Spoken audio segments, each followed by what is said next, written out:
High বন্ধুরা, কেমন আছো তোমরা সকলে? আশা করি তোমরা সবাই খুব ভালো আছো। Welcome to my channel serial update with Rinka.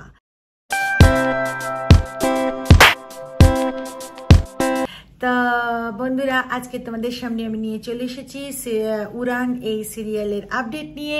আজকে উড়ানের পর্বে আমরা দেখতে পাই বন্ধুরা যে প্রিয়াঙ্কা সোমনাথকে বোঝাতে থাকে যে ওদের সোমনাথ আর প্রিয়াঙ্কাকে একজোট হয়ে মহারাজ আর পূজার বিরুদ্ধে দাঁড়াতে হবে। কেন মহারাজ আর পূজা যেইগুলো করেছে ওদেরকে উচিত শিক্ষা দিতে হবে। কেন মহারাজ আর পূজার জন্যই কিন্তু সোমনাথ আর প্রিয়াঙ্কার বড় বিপদ হয়েছে বলে ওরা মনে করছে।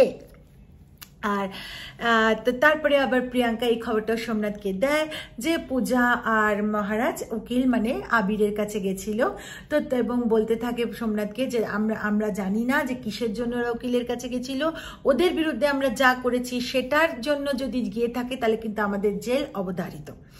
তো তখন আবার বলতে থাকে, তো সোমনাথ বলে যে মানে একটু ভয়ই পেয়ে যায় বলে, তাই নাকি? তো এর মধ্যে আবার প্রিয়াঙ্কা এটাও বলে যে ওরা যখন উকিলের কাছে গেছিল ওই সময় কিন্তু রোহানা গেছিল।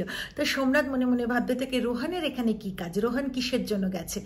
তো এবং ভাবতে থাকে যে স্কুলের যে ঘটনাটা ঘটেছিল বিক্রমের সঙ্গে, তো সেটার সঙ্গে কি রোহন কিছু জানে বা কিছু আছে, এসব ভাবতে থাকে। যাই হোক, পরের দিন সকালে আমরা দেখতে পাই যে প্রিয়াঙ্কা ওর শাশুড়ি মার পা মাসাজ করে দিচ্ছে। সেই সময় পূজা এসে বলে কি ব্রেকফাস্ট হবে বলুন তো আপনারা সকলে, মানে বিশেষ করে জিজ্ঞেস করে চিয়াকে।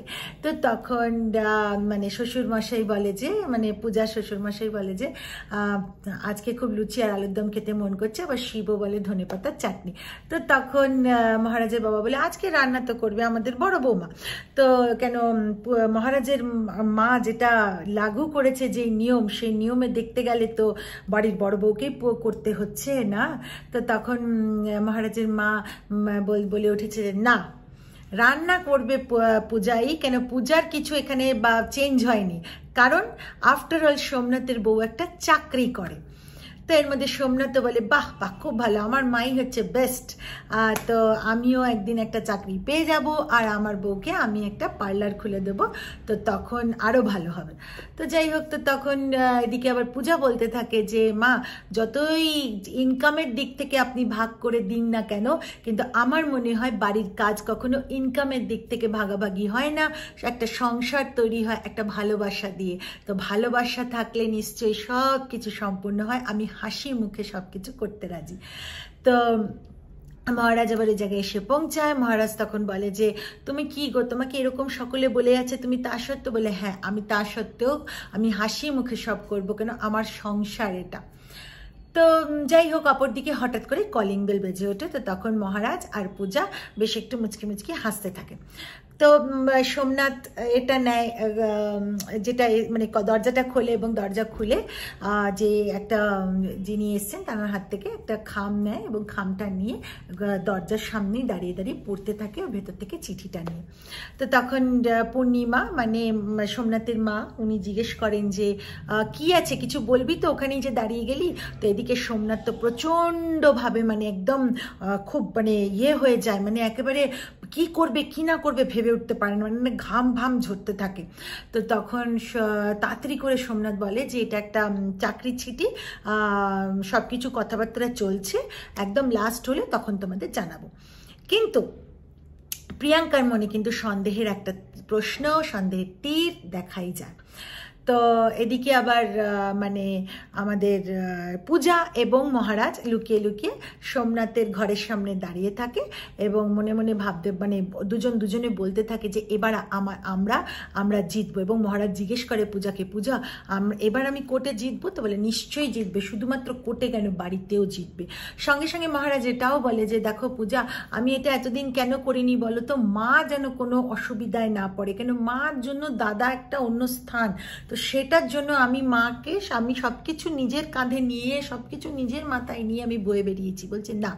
পূজা বললে না, কারোর কিচ্ছু হবে না, তুমি তোমার মার জন্য এত ভাবছো, তুমি ভাবছো, বুঝতে পারছো, তাহলে কিচ্ছু হবে না, কোনোদিন কিচ্ছু হবে না, ভগবানের প্রতি বিশ্বাস রাখো, সব ঠিক হবে। ইতিমধ্যে প্রিয়াঙ্কাও যায় সোমনাথের কাছে আর গিয়ে জিজ্ঞেস করার চেষ্টা করে যে কি হয়েছে। তো ওকেও তাই একই কথা বলে যে চাকরির কথা। আর ইতিমধ্যে আবার সোমনাথ ঘরে বসে একা একা সমানে ভাবতে থাকে যে হলোটা কি, এটা কে করলো, আর আমি কাকে বলবো, আমার তো বলার মতো কেউই নেই। তো যাই হোক, এরবার হচ্ছে বেরিয়ে যায় সোমনাথ। তো তখন প্রিয়াঙ্কা আবার চিন্তা করতে থাকে যে এটা তো ঠিক হলো না, আমাকে তার মানে কিছু না কিছু তো লুকোচ্ছে।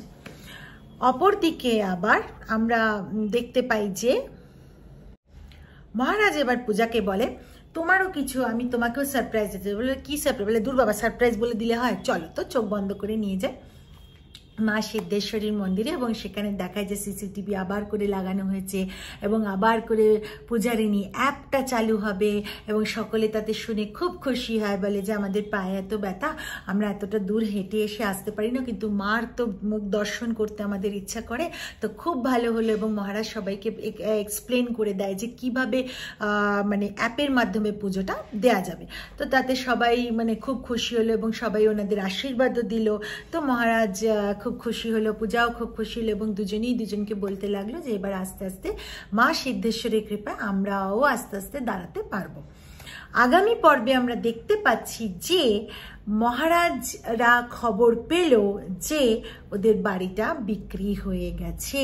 এতে মহারাজের বাবা প্রচণ্ড পরিমাণে ভেঙে পড়েছে এবং বুকে ব্যথা উঠেছে। তো তখন তাড়াতাড়ি করে মানে বাগানে ওদের পাঠিয়ে দেওয়া হয়। কেন না, বলে যে বাড়িটা নিয়েছে সে বলছে বাড়িতে তালা দেবে বলে।